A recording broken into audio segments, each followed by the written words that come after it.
السلام علیکم ورحمۃ اللہ وبرکاتہ۔ بسم اللہ الرحمن الرحیم، والصلاة والسلام علی رسولہ الکریم وعلی آلہ وصحبہ اجمعین۔ میرے عزیزو، بھائیوں، بہنوں، بچوں، بچیوں، اور جن سب تک میری بات پہنچے اور اللہ پہنچائے، میرا سب کو سلام ہو۔ اور میں پچھلے دنوں گر گیا تھا، لیکن شکر ہے اللہ کا، ہڈی نہیں ٹوٹی، کوئی دانت نہیں ٹوٹا، لیکن پورے چہرے میں درد ہے۔ تو مجھے ایسے خیال آیا کہ کچھ قرآن کے ساتھ سفر کرنا چاہیے، کچھ حدیث پاک کے ساتھ۔ تو جتنی ہمت ہوگی میں آپ کے سامنے کچھ نہ کچھ پیش کرتا رہوں۔ تو آج میں نے قرآن پاک سے ایک بڑی خاص چیز اخذ کی ہے، وہ آپ کو پیش کرنا چاہتا ہوں۔ انسان کے علاوہ جتنی مخلوق ہے سب تعلیم یافتہ ہے۔ انہیں یہ پتہ ہے ہمارا بنانے والا کون ہے، انہیں یہ پتہ ہے ہماری بندگی کیا ہے۔ کل قد علم صلاتہ و تسبیحہ، ہر شے کو پتہ ہے میں نے بندگی کیسے کرنی ہے، اللہ کو یاد کیسے کرنا ہے۔ تو یہ آیت بڑی خوبصورت ہے پوری کائنات کو بتانے کے لیے کہ ایک پتھر کو بھی پتہ ہے کہ میرا رب کون ہے اور میری بندگی کیا ہے، میری نماز کیا ہے۔ وَإِن مِّن شَيْءٍ إِلَّا يُسَبِّحُ بِحَمْدِهِ، یہ اس سے بھی زیادہ طاقتور ہے مفہوم کے لحاظ سے آیت، کہ کائنات میں ایک ریت کے ذرے سے لے کر ہمالیہ پہاڑ تک کوئی چیز ایسی نہیں جو اللہ کو یاد نہ کرتی ہو۔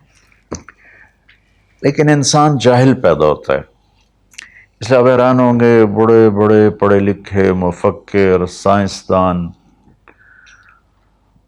وہ ایتھیسٹ ہیں، ان کو یہ بھی نہیں پتا کہ ہمارا بنانے والا کون ہے، ہماری زندگی کا مقصد کیا ہے، ہماری زندگی کا راستہ کیا ہے۔ وَأَنَّ هَذَا صِرَاطِي مُسْتَقِيمًا، اللہ تعالیٰ نے فرمایا یہ ہے میرا بتایا ہوا سیدھا راستہ۔ کہاں سے ملے گا؟ قرآن سے ملے گا، اور تو کہیں سے بھی نہیں ملے گا۔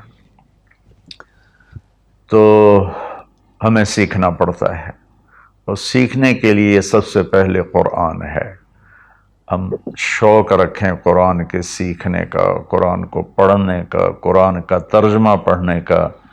500 آیات کے علاوہ تو سب نصیحت ہے، تو بڑا اچھا لگے گا اگر آپ روزانہ کچھ قرآن کے لیے وقت مقرر فرما لیں۔ تو قرآن یہ بتاتا ہے کہ ہم دنیا میں کیوں پیدا ہوئے ہیں، ہمارا خالق کون ہے۔ واللہ خلقکم، تمہیں اللہ نے بنایا، کس چیز سے؟ من تراب، مٹی سے بنایا۔ ایک میں نے اشارہ کر دیا کیوں بنایا ہے۔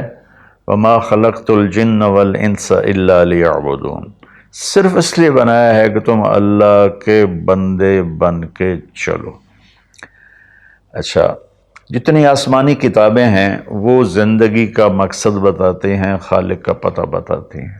تو ساری آسمانی کتابوں کا خلاصہ قرآن پاک، اور قرآن پاک کا خلاصہ علماء کہتے ہیں سورہ فاتحہ ہے، اور سورہ فاتحہ کا خلاصہ ایاک نعبد، یا اللہ صرف تیری بندگی، صرف تیری بندگی، صرف تیری عبادت، صرف تیرے آگے سجدہ، اور کسی کے آگے نہیں۔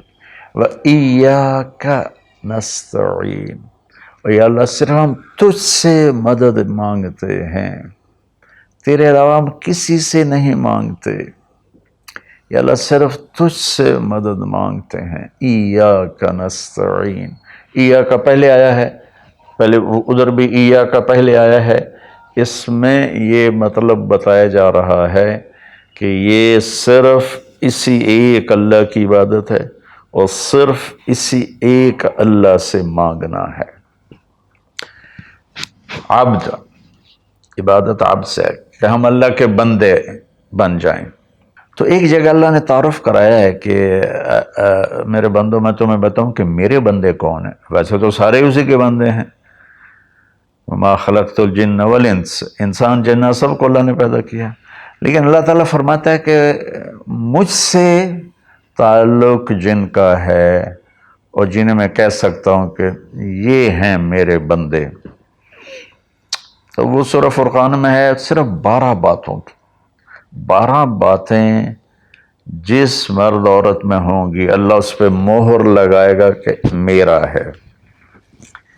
جب میرا ہے تو پھر اللہ تعالیٰ اس کے ساتھ معاملہ خاص کرے گا نا۔ تو اللہ تعالیٰ کہتا ہے میرے بندو میرا دین تو بہت بڑا ہے، 12، یہ 5 انگلیاں 10 اور یہ 2 12 کہ 12 باتیں اپنے اندر پیدا کر لو، تم میرے بنو گے، پھر جو تمہاری طرف ہاتھ اٹھے گا اس سے میں کاٹوں گا، جو پاؤں اٹھے گا اس سے میں توڑوں گا، جو آنکھ اٹھے گی اس سے میں پھوڑوں گا، تو پہلے میرے بنو تو صحیح۔ وہ کیا ہیں؟ وَعِبَادُ الرَّحْمَنِ الَّذِينَ يَمْشُونَ عَلَى الْأَرْضِ هَوْنًا، پہلی صفت کہ اللہ کہتا ہے میرے بندے کون ہیں؟ کہتا ہے جو زمین پر عاجزی اور تواضع اختیار کرے۔ اللہ اکبر۔ زمین جب کسی کو اقتدار مل جاتا ہے تو اکڑ کے چلتا ہے، پیسہ مل جاتا ہے اکڑ کے چلتا ہے، شہرت مل جاتی ہے اکڑ کے چلتا ہے۔ تو اللہ نے کہا پہلی نشانی کیا ہے؟ عاجزی اختیار کرو۔ تو کوئی وظیفہ نہیں بتایا، کوئی تسبیح نہیں بتائی، کہا عاجزی اختیار کرو، اپنی حیثیت کو یاد رکھو کہ اول نطفہ ہوں، آخر ایک مردار ہوں، کچھ عرصے کے بعد چند مٹھی مٹی ہوں، اور پھر اللہ مجھے کھڑا کرے گا تو اس دن دیکھا جس کی نیکیاں بڑھیں گی تو وہ عزت دار ہے، جس کی گھٹ گئیں وہ ذلیل و خوار ہے۔ تو پہلی صفت ہے کہ اللہ کے بندے وہ ہیں جو عاجزی اختیار کرتے ہیں، صرف یہ نہیں کہ زمین پر تواضع سے چلنا، نہیں، وہ پوری زندگی ان کی عاجزی کی ہوتی ہے۔ سورہ لقمان میں ہے کہ لا تمش فی الارض مرحا، بیٹا اکڑ کے کبھی نہ چلنا، انک لن تخرق الارض ولن تبلغ الجبال طولا، کہ تو نہ تو پہاڑوں سے اوپر قد لے جا سکتا ہے، نہ ایڑی مار کے زمین پھاڑ سکتا ہے۔ تو ایک میں مختصر بیان کرتا ہوں، تواضع۔ دوسری تواضع سے جڑی ہوئی بات ہے کہ تواضع کا پتہ کب چلے گا؟ وہ دوسری صفت ہے وَإِذَا خَاطَبَهُمُ الْجَاهِلُونَ قَالُوا سَلَامًا۔ سبحان اللہ۔ جب ان سے کوئی، یہاں جاہلون سے مراد ان پڑھ نہیں، جاہلون سے مراد ہے زیادتی کرنے والا۔ وَأَعُوذُ بِكَ مِنْ أَنْ أَجْهَلَ أَوْ يُجْهَلَ عَلَيَّ، یا اللہ میں پناہ چاہتا ہوں کوئی میرے اوپر زیادتی کرے یا میں کسی پر زیادتی کروں۔ یہاں جہالت سے مراد ہے زیادتی کرنے والا، بدتمیزی کرنے والا۔ تو وہ کیا کرتے ہیں؟ قالوا سلاما، وہ یہ نہیں کرتے کہ اس سے کتنے لوگ قطع تعلق مراد لیتے، باجی السلام علیکم، تو ڈرا ہو رے سا ڈرا ہو رے۔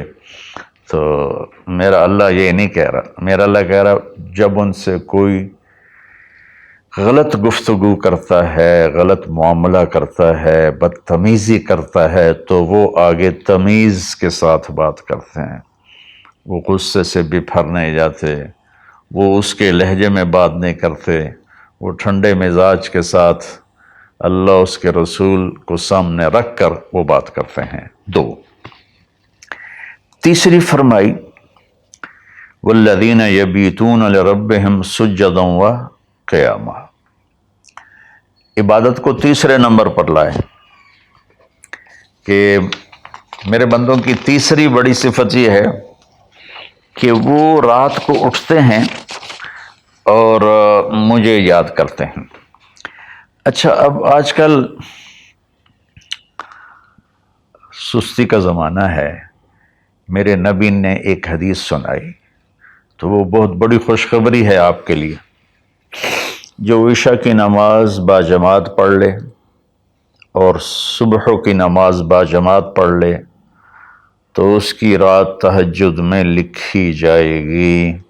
قربان جاؤں اپنے نبی کی رحمت پر اور ان کے رحمت للعالمین ہونے پر کہ میرے جیسا جو سر درد کا مریض ہے وہ رات کو نہیں اٹھ سکتا تو عشاء باجماعت پڑھ لے اور فجر باجماعت پڑھ لے، ساری رات عبادت ہے۔ باقی یہ تو ہے یعنی بالکل وہ 33 نمبر والا کام ہے، لیکن ہم پاس لوگوں میں شمار ہیں، اس صفت کے حقدار کہلائیں گے۔ باقی اصل وہ ہیں جو راتوں کو اٹھ کر یاد کرتے ہیں، ایک ہوک سی دل میں اٹھتی ہے، ایک درد جگر میں ہوتا ہے، ہم رات کو اٹھ اٹھ روتے ہیں جب سارا عالم سوتا ہے۔ تو عشق تو ایسی چیز ہے۔ ملحب کلام قد نزخرفہ ان المحبت قلب وہبناہ۔ محبت ایسے نہیں کہتے کہ محبوب کو چکنی چپڑی باتیں کہو، جی میں قربان جاؤں، میں صدقے جاؤں، میں واری جاؤں، آپ کے بغیر تو جی نہیں سکتا، باتوں سے نہیں کہ محبت ہے دل کو اس کے قدموں پہ نچھاور کر دو۔ بہت خوبصورت بات اللہ نے کی ہے۔ تو جو لوگ ماشاءاللہ راتوں کو اٹھتے ہیں ان کو مبارک ہو، لیکن ہمارے جیسے کمزور بھی اس فضیلت میں ہیں۔ عشاء با جماعت پڑھ لو، فجر با جماعت پڑھ لو، اور پھر اللہ تعالیٰ پہ قربان جائیں کہ ان کی جو ہے نا دعا اللہ تعالیٰ بتاتا ہے، والذین یقولون ربنا اصرف عنا عذاب جہنم ان عذابها کان غراما۔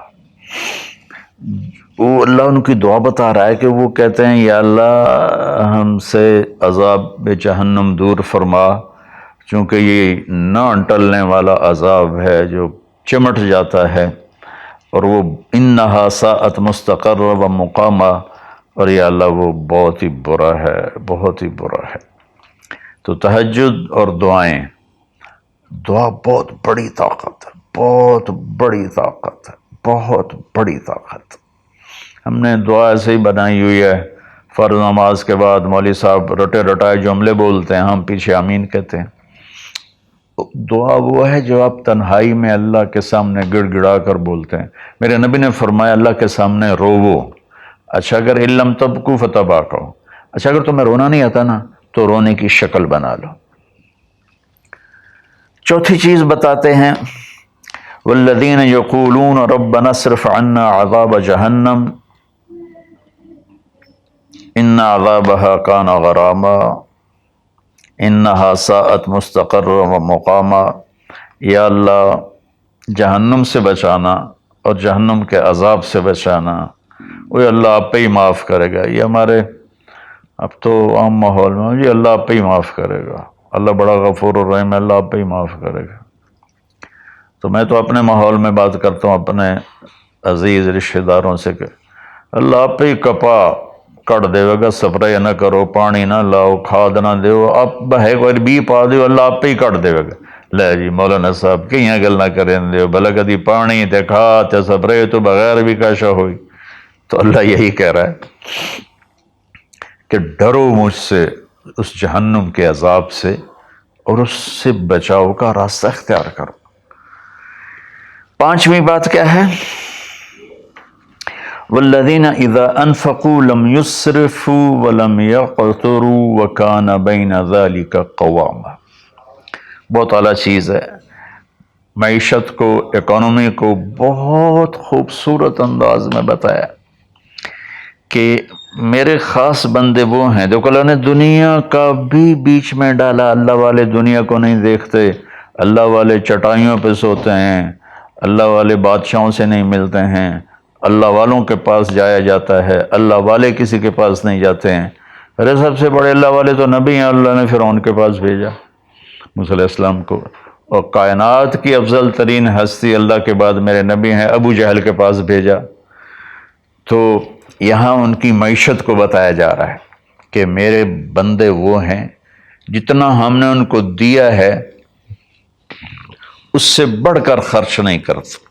قرضے اٹھا لیے، شادی آ گئی، اس پر مجھے ایک بتا رہا تھا ساتھی کہ ایک آدمی نے اپنے بچے کی شادی کی تو 40 لاکھ کی آتش بازی چھوڑی۔ یہ اللہ اس سے منع کر رہا ہے کہ میرے بندے وہ ہیں کہ جو ایسے نام و نام 40 لاکھ روپے کو آگ لگا دی، اس 40 لاکھ روپے پر کتنے غریب بچیوں کی شادیاں ہو جاتی، کتنے مریضوں کا علاج ہو جاتا۔ ولم یقتروا، دوسری بات بھی ہے کہ جتنا دیا ہے اس سے اوپر نہیں جاتے کہ قرضوں میں چلے جائیں، اکانومی برباد ہو گئی۔ اور ولم یقتروا، اور جتنا دیا ہے اس سے کم بھی خرچ نہیں کرتے، کنجوس نہیں ہوتے، بخیل نہیں ہوتے، لالچی نہیں ہوتے۔ یہ چیز بھی اکانومی کو ہٹ کرتی ہے کہ بس جوڑتے جاؤ اور اس کو آگے بڑھاؤ نہیں، اس کو آگے دو نہیں۔ تو اللہ تعالیٰ پہ قربان جاؤں، اس نے خاص طور پر ہمارے معاشرے میں اللہ والا وہ سمجھا جاتا ہے جس کو دنیا کی خبر ہی کوئی نہ ہو، اور اللہ والا وہ ہوتا ہے جو بس مسلح پہ بیٹھا رہتا ہے۔ اور اللہ تعالیٰ یہاں ان کی اکانومی کو بتا رہا ہے کہ وہ کام کرتے ہیں، کاروبار کرتے ہیں، وہ تجارت کرتے ہیں، وہ زراعت کرتے ہیں، وہ حکومت کرتے ہیں۔ ابو بکر سے بڑھ کے اللہ والا کون ہوگا؟ خلفائے اربعہ سے بڑھ کے اللہ والا کون ہوگا؟ تو وہ اپنے خرچ کو بیلنس کرتے ہیں۔ کل پرسوں ایک ساتھی بات کر رہا تھا، اصحاب صفہ تو چٹائیوں پہ بھوکے لیٹے رہتے تھے۔ یہ شروع کی باتیں ہیں۔ عبد الرحمن بن عوف ٹاپ 10 صحابہ میں ہیں، ٹاپ 10 صحابہ میں۔ جب ان کا انتقال ہوا تو ان کی 4 بیویوں کو جو 1/8 ملا وہ 48,000 دینار تھے، تو آج کے لحاظ سے وہ 12 ارب روپیہ بنتا ہے۔ جس آدمی کا 1/8 12 ارب ہو تو پورا کتنا ہوگا؟ اور 10,000 بکریاں، 1,000 اونٹ، 1,000 گھوڑے، اور شام، عراق، مصر، حجاز میں زمینیں، جائیدادیں، باغات۔ یہ تو پھر اللہ والی کوئی نہیں، اور اللہ کا نبی کہہ رہا ہے یہ ابو بکر جنتی، عمر جنتی، عثمان جنتی، علی جنتی، طلحہ جنتی، زبیر جنتی، عبد الرحمن بن عوف جنتی، اور ابو عبیدہ بن جراح جنتی، سعد بن ابو وقاص جنتی، اور سعید بن زید جنتی۔ یہ سب بڑے، 4 تو ویسے ہی حکمران ہیں، خلفاء ہیں۔ اور حضرت زبیر کے 1,000 غلام تھے جو ان کی کھیتی باڑی اور تجارت کو سنبھالتے تھے۔ اور حضرت طلحہ کے امپورٹ ایکسپورٹ کے لیے بحری جہاز چلتے تھے۔ سعد بن ابی وقاص کا وہ مدینے کی جنوب کی طرف وادی عقیق ہے، جو آج کے زمانے کا ڈیفنس کہہ لیں، وہاں ان کا سرخ پتھر کے سے بنا ہوا محل تھا۔ تو چونکہ پوری سیرت ہمارے سامنے نہیں، تو بس وہ ایک ہی چیز دیکھتے ہیں کہ بس یہ اللہ والے تو پھٹے کپڑے ہوتے ہیں، اللہ والے تو کسی سے ملتے ہی نہیں، اللہ والوں تو ستو پھانک کے زندگی گزار لیتے ہیں۔ جب اللہ نے صحابہ کو مال دیا تو عثمان رضی اللہ تعالی عنہ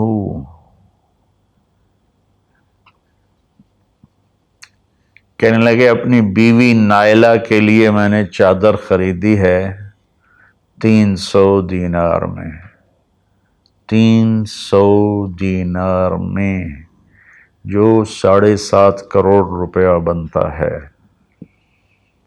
اور کہہ رہے ہیں کہ پتہ نہیں اسے پسند آئے گی کہ نہیں آئے گی۔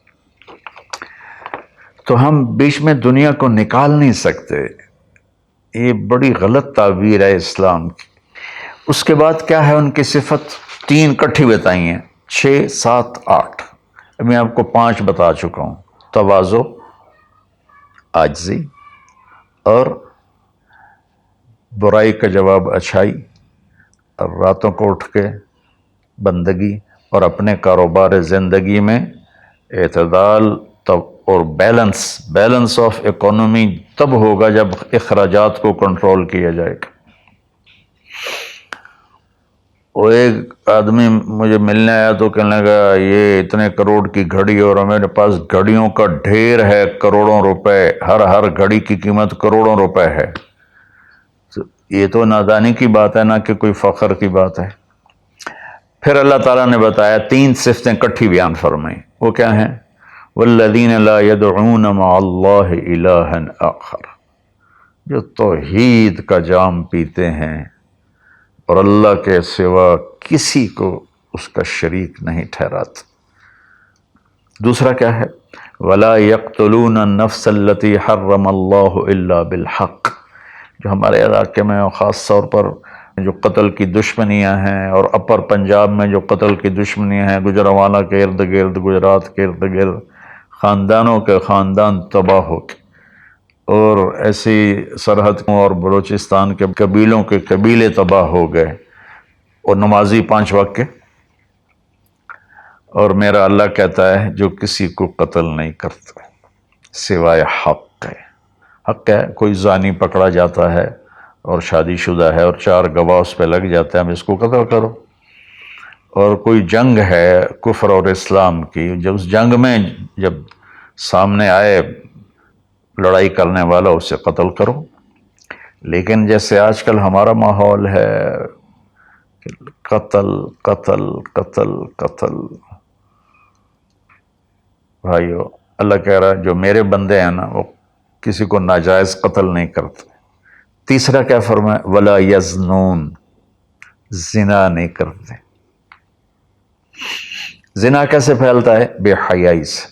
جو چند دن پہلے میں نے بات کی تھی تو کچھ لوگوں نے برا منایا، باقی تو اکثر نے ایکسیپٹ کیا. زنا بے حیائی سے پھیلتا ہے.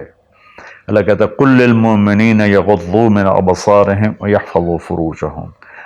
ایمان والوں سے میرے محبوب کہو کہ آنکھیں نیچی رکھیں اور زنا سے اپنے آپ کو محفوظ رکھیں. سیم آیت وَقُلْ لِلْمُؤْمِنَاتِ يَغْضُضْنَ مِنْ أَبْصَارِهِنَّ وَيَحْفَظْنَ فُرُوجَهُنَّ. اور ایمان والی عورتوں سے کہہ دو کہ اپنی نظریں نیچی رکھیں اور اپنے آپ کو اس فحاشی اور بدکاری سے بچائیں. انسان جذبات کا پتلا ہے، اس کے سامنے جب بے حیائی ہوگی تو وہ یقیناً اس کے غلط جذبات ابھریں گے. اس لیے میرے اللہ نے، میرے نبی نے ہمیں ایک پاکیزہ اور حیا والی شریعت عطا فرمائی. اور اللہ کا فضل ہے امت کے اندر کہیں حیا چھپا ہوا ضرور ہے. خاص طور پر میں اپنے ان بھائیوں سے کہوں گا جو شادی کرنے کے بعد بھی الگ عورتیں رکھی ہوتی ہیں. اللہ کی قسم میں بڑے دکھ اور شرم کے ساتھ یہ بات کر رہا ہوں، کوئی میں ہٹ نہیں کر رہا ہوں، کہ میرے بھائی جو شادی کر کے بھی اور عورتوں سے تعلق رکھتے ہیں، اور اس سے بھی گری ہوئی بات ہے میری بہنیں جو شادی کے بعد بھی غیر مردوں سے تعلق رکھتی ہیں. یہ ہے ہمارے معاشرے میں، اللہ اس سے ہمیں بچائے. تو پھر آگے اللہ کہتا ہے اگر تم نے یہ کام کیا وَمَن يَفْعَلْ ذَلِكَ، اگر تم یہ تینوں کام کرو گے، زنا کرو گے، قتل کرو گے، شرک کرو گے، يَلْقَ أَثَامًا، بہت بڑا گناہ ملے گا. يُضَاعَفْ لَهُ الْعَذَابُ يَوْمَ الْقِيَامَةِ، بہت بڑا عذاب ہوگا. وَيَخْلُدْ فِيهِ مُهَانًا، اور ہمیشہ اس میں رہنا پڑے گا. لیکن إِلَّا مَن تَابَ، سوائے اس کے جس نے توبہ کر لی، وَآمَنَ، اور ایمان لایا، وَعَمِلَ صَالِحًا، اور اس نے اچھے عمل اختیار کیے. اب آگے خوشخبری سننا. اللہ یہ نہیں کہہ رہا اللہ ان کو معاف کر دے گا. اللہ کہہ رہا فَأُولَٰئِكَ يُبَدِّلُ اللَّهُ سَيِّئَاتِهِمْ حَسَنَاتٍ وَكَانَ اللَّهُ غَفُورًا رَحِيمًا.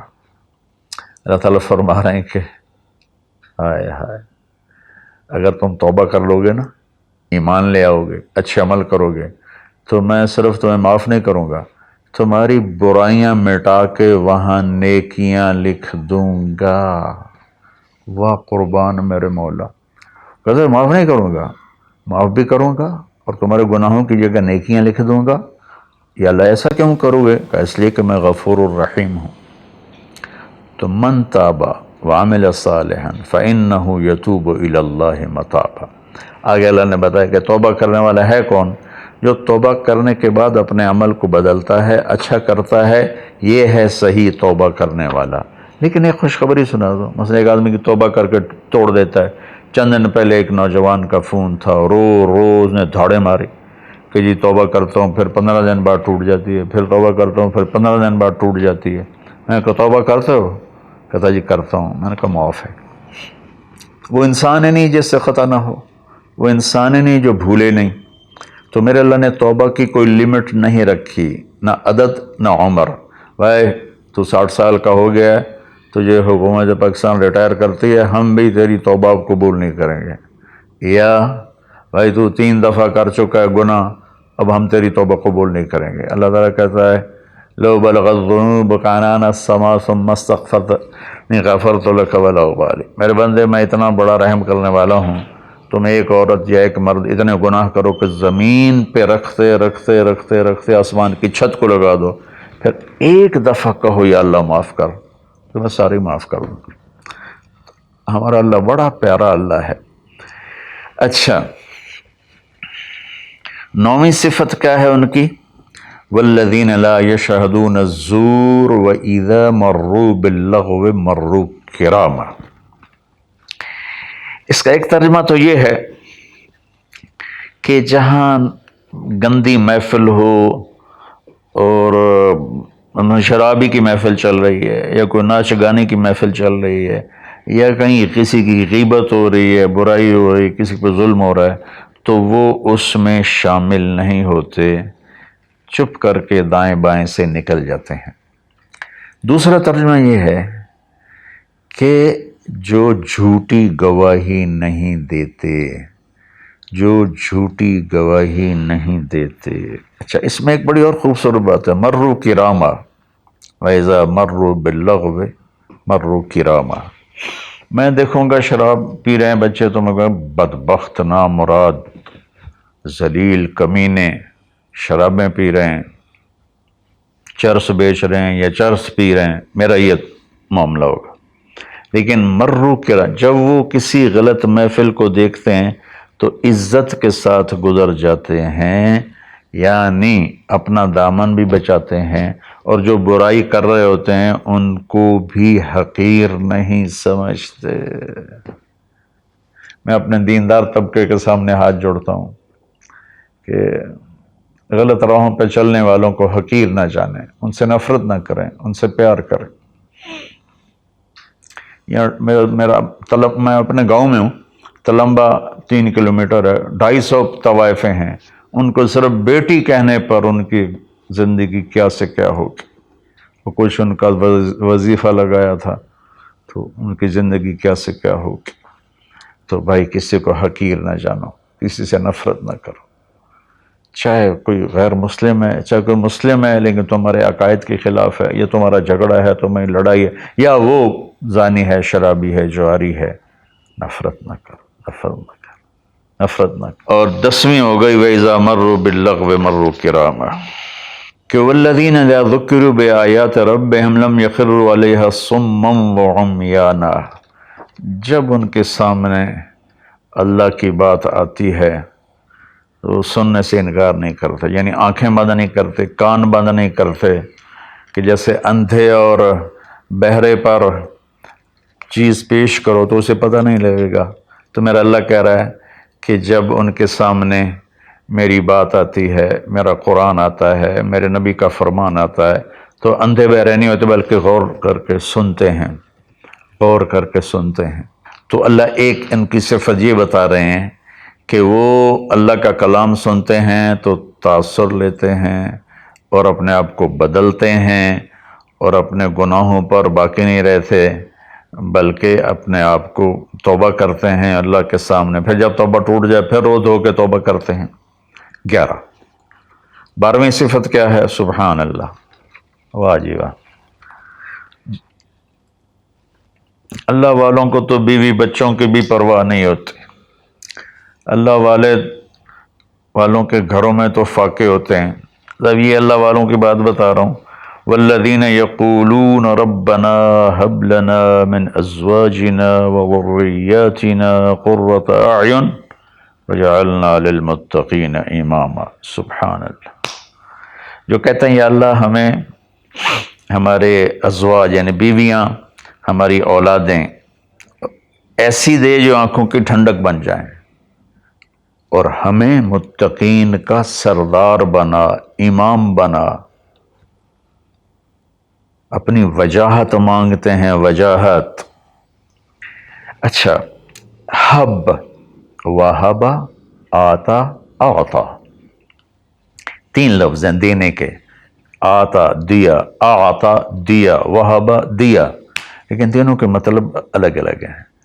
آتا کہ میں نے آپ کو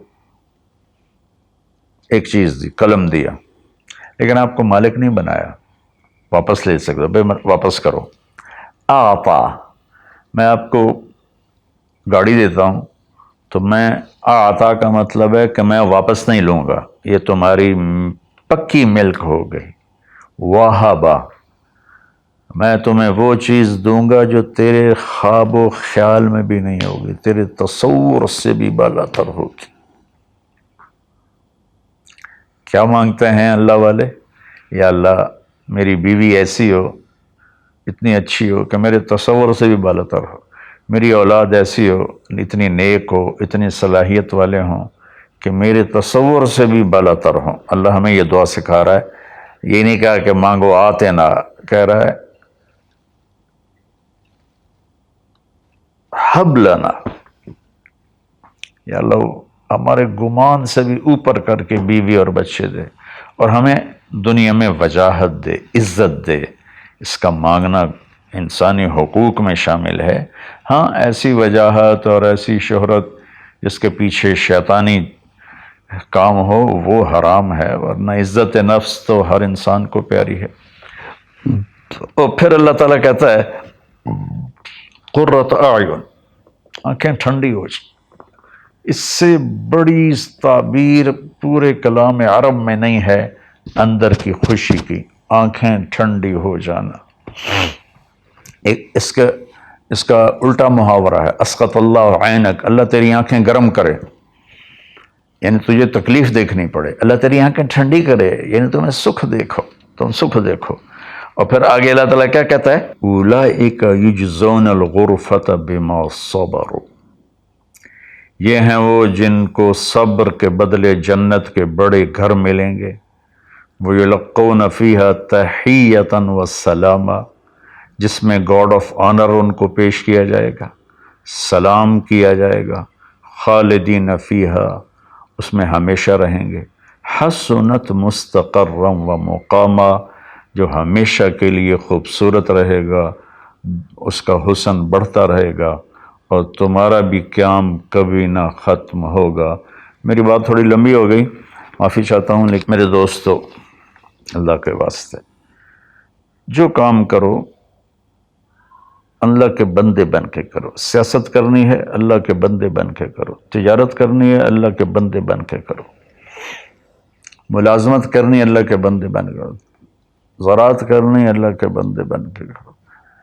اللہ تعالیٰ مجھے بھی ان 12 صفات کا عمل کرنے والا بنائے اور آپ کو بھی۔ السلام علیکم۔